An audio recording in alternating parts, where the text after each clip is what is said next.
Rivals were forced to invent other ways of moving their pictures. So the Biograph camera perforated its own film as it was making the scene. And if you ever heard a racket in your life, you can imagine what this was. And dirt all over the place and everything else.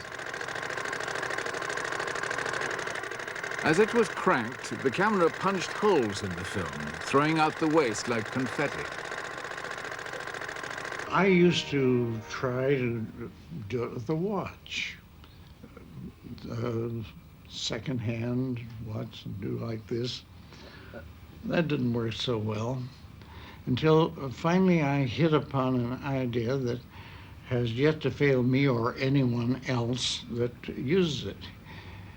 And that is to memorize a tune of some kind, anything that you're very familiar with.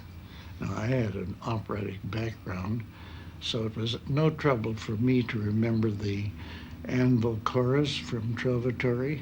So whenever I was turning a camera, what was going on in my head at the same time was tum, tum, ta-tum, ta-tum. 101, normal. That's a normal crank speed. That gives you a foot a second. Now, if you want to speed up the action, of course, you slow it down and make it slower. And if you want to slow the action down, you make it fast. Frank Kesson and I were set up in the platform out front, and Al worked the grip, had spent 2 or 3 hours putting this platform on after we were shooting other scenes. And we started down. Now, we're riding backwards and cranking about 12 on this thing to give it a little zip and so forth. And we get to the first turn, and Duke Green did that, and nothing happened.